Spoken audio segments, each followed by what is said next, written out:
Hi there, this is Life Prepper here. And there's a gentleman that I've come acquainted with, and I want to give a shout out to Lucky Wolf. Now, he just started a channel, and he just plain out tells you how he thinks about things. And you might not like some of it, then again, you might agree on it. But he was talking about going the long wolf route. And so I got thinking about that, so I decided to look it up. But in this research I found, there was a section there that says, when it still comes down to it, you're still alone. You still have to count on yourself. Now, a lot of people feel that you need to go with a group, and Lucky Wolf made some comments about some groups that he had been asked to join, and they wanted him to lie and want him to do this and want him to do that, and he wasn't comfortable with that. That why be part of a group if they want you to do these lying and do these other things just to get people to join? So he just did not feel right about that. And he just says, if they don't like it, that's fine. They can deal with it. So here's this in here is about the lone wolf prepper. And it's prepping going it alone. Will the lone wolf approach work for you? So will it work for you? Now, as a single woman living by myself, and more every day, you're seeing this.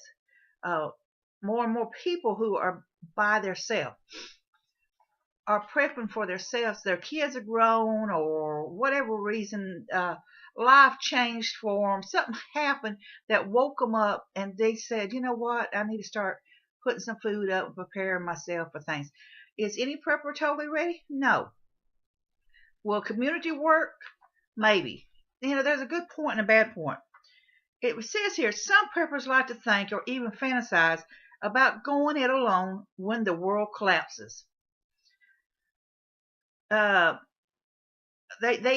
envision a cabin hundreds of miles of civilization with enough provision to sustain them for years. Now, I'm sorry about being a little bit, I cut some of this off when I printed. Humans may have very well created a disaster that forced them into seclusion, or then avoiding humans is only largely right. So what they're basically talking about is like these virus outbreaks, or taking over the world, stuff like that. You hear people talk about the mark of the beast, having to have these little things on you and be forced to have this in order to be able to get food and stuff like that. People who would be forced to live out in the wilderness and stuff by themselves to be away from people. The thing is, too, on this here is like we talk about in a situation, and you own a cabin or you own some land, and you hear so much about bugging out, but let's bug out. Yeah, man, my place is 7 hours away. Bottom line is government knows who owns what. So they know that you got a place 7 hours from your home. What's going to stop them from going there? What's going to stop them from looking your name up and going there if they so desire to? Of course, they're going to have their hands full, but it doesn't mean they're not aware of. Chances are they got folders on thousands and thousands of people. It's estimated about maybe between 2 to 3 million people who are preppers. So out of those preppers, you got several of them that really are screamers, and I imagine they got folders this thick on them. So this is something you got to think about on the lone wolf thing. It says, most people realize that other humans can be a threat during any crisis. Now that's what Lucky Wolf was talking about. Is the fact is that he is just tired of these groups trying to do this and this and this and that. He just fine by himself. He'll just do what he's got to. Saying that he won't need some help. He might need some help. He might need to be part of a group, but he's just as fine being by himself. So it says, even today, in the absence of crisis, humans cause most of the problems in the world. And that's the truth. We create our own problems. These big corporations and stuff creates a lot of problems. They're drug into court over environment issues. People are getting sick and other things, all in the name of profit, in the name of demands of human beings wanting more gas, wanting more of this and more of that. So yes, there he is. It says, while some people will be a threat, many more will be a burden because they fail to prepare. Smaller percentage will become savers because of their knowledge, skill, and their willingness, what they know with others. So, listen, while some people will be a threat, and many will become a burden. So, what that's basically saying is that your neighbors or whatever that's your little touch in your head or whatever, don't like you. But then when something goes bad happens, and they're knocking at your door saying, I need food, I need water, I need this, I need that, you can indeed become a problem, a burden right there, because they hadn't even thought about putting anything up. I've been out buying dry beans and rice.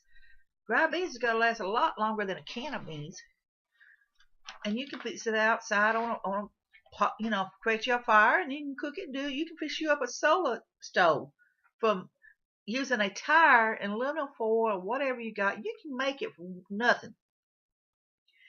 On a situation like that, it says those that want to set up a mountaintop retreat, a privacy sanctuary, if you will, can do so in homes avoiding others. But what happens though when your appendix explodes? What it's saying is that a health issue. What if your appendix goes boom?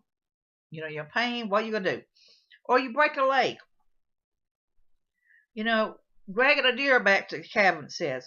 Or what do you do with a minor infection leads to gangrene? This is what they're talking about on the lone wolf thing here. Is what are you going to do in a situation like it? And you're by yourself. That's what a lot of them says. You're not going to make it as a loner, as a lone wolf.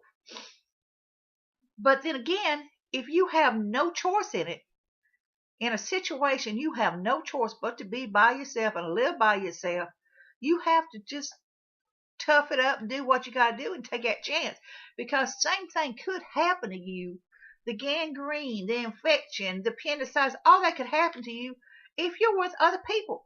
If they have no knowledge on how to take your appendicitis out, they have no knowledge on how to treat the infections, or plants or whatever around. If they have no knowledge on this, it's just like being alone, because you're going to die. So, specialized skills will be needed during a crisis. Skills that can replace lost technology, skills you can, because you do not need them in today's world, but your world will change. I talk about learning how to do herbs. I tell people, I did an episode talking about the library is your best friend. In a crisis situation, the library is where you need to stop at. You need to get medical books. You need to get books on plants, how to raise them, benefits of herbs and things with pictures and everything. You need all that to help you survive. And wherever destination you're heading to, then you need to figure out where that is. And those books is going to be very important. And another thing, in a situation, you need to make sure your children or the young people, whoever it is that's in your group, if you become part of a group, learns how to read and know this stuff, because this knowledge needs to be passed down. I think in a situation like that, I think actually reading will revert back to like the old times when a lot of people didn't even know how to read. Only the educated people usually was the ones that knew how to read. Most of them didn't even know how to read. So I think that's what would happen in a crisis situation. And it says you can build a bunker and put yourself inside. But what have you accomplished? You'll get more paranoid, and you may end up spending all your time peeping out the gun you have to see yourself shooting everyone coming up the door. So that's what's talking about being alone. But you know what? That could be in a group. If you got 4 people in your group, that 4 people could be just as gun happy as that one person alone. So I don't see the difference in it, because you see some of them on here on these YouTube sites and other sites talk about all the different guns they got and all this, but they can only shoot one gun at a time. To me, it's like, have 4 guns, focus on the ammunition on that, on these basic 4 guns, instead of having 50 different guns with 50 different ammunitions. But that's my point of view. It don't mean everybody's going to agree with that. So then it says early humans banded together because they could pull resources. And that's where the clans come in. They talk about the clans and the groups and surviving together because they pool their resources together. And that's great too. I mean, that's what I just said. Now, in my situation, if I had to bug out, I'd be bugging out by myself most likely because most of these people around here has no inkling of it. You think about how many people we got in the United States. An estimated amount of preppers is roughly 3 million compared to what, 300 million in the United States? Wow, that's not even 10%. That's what, 2%, maybe 3%? And that's from just the basic preppers like me that's just doing simple things to survive with, to the major preppers who spend a small fortune getting their places set up and everything. Just saying, that's wow, that's just something, isn't it? And they cooked and attended to other chores and ministered to the others and communicated. And villages did not thrive by everyone wandering off and doing their own thing. Then that's where the communications come in. The thing is on that, I agree with Lucky Wolf on the fact is that some of these groups, so-called prepper groups, on these websites or whatever, or people you meet, when they start telling you, let's just lie to them. We want members. We want members. Just lie to them. Get them into the group. But that's not serving the purpose. By lying to people and say, hey, yeah, come on, join, and do this, and do this, and do this. Don't be lying to the people to just get members. That's not a prepping group. That's not a real group, in my opinion. That's a group out just to make money off of other people's worries. The thing is you have to combine together as a group, and you have to survive together as a group. And if you do not follow within the rules and work together, like I said, you got someone that does the cooking, you got someone that does the hunting, you got someone, does the healing, whatever it is, your group has to work together. But in many situations, the lone wolf deal is what most people are going to have to go until they find people they want to be around or be part of that group. And it may never happen because think about it. If something happens tomorrow, and let's say the bomb got dropped or whatever it is, boom, virus outbreak, whatever it is, big chunk of the population is gone. EMP happened. Big population is gone. The chances are you may not see people for months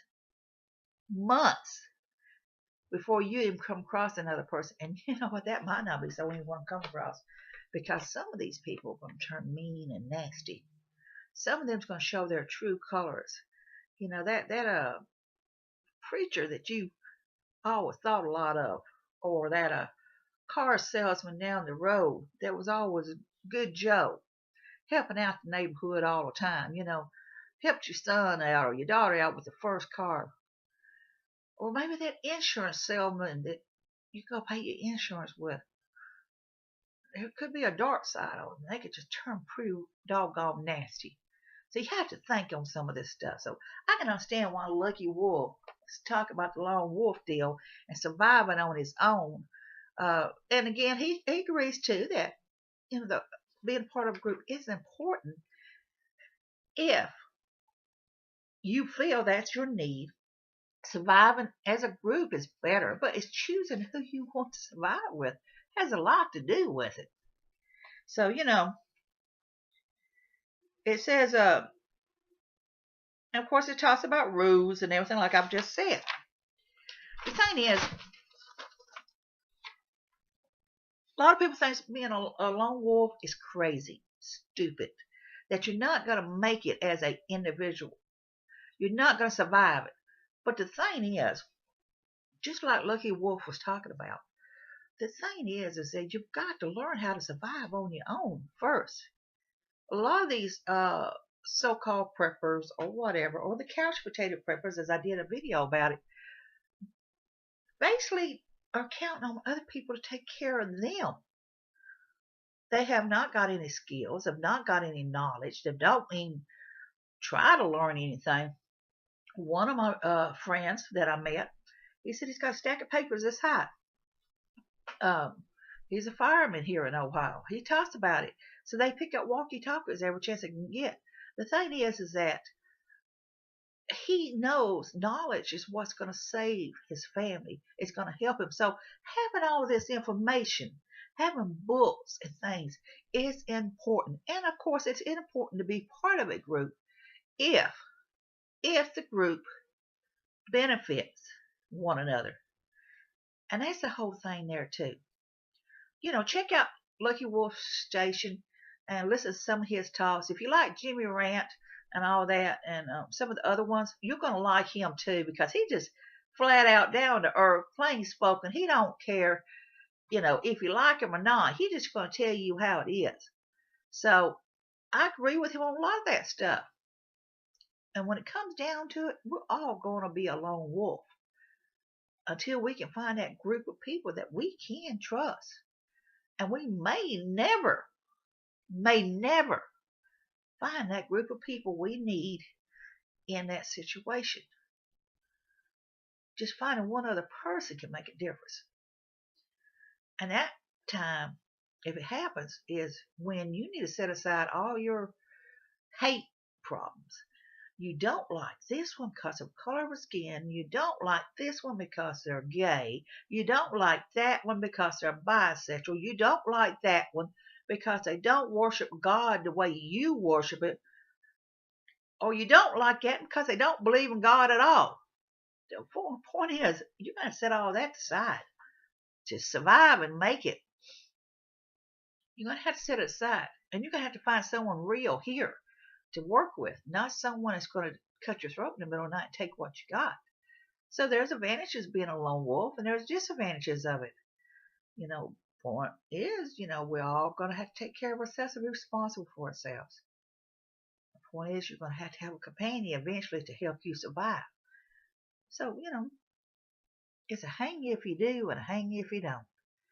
So this is Life Prepper here, World of Joe. I want all you to be safe and be happy. I want to bless all of y'all. And check out Lucky Wolf Station.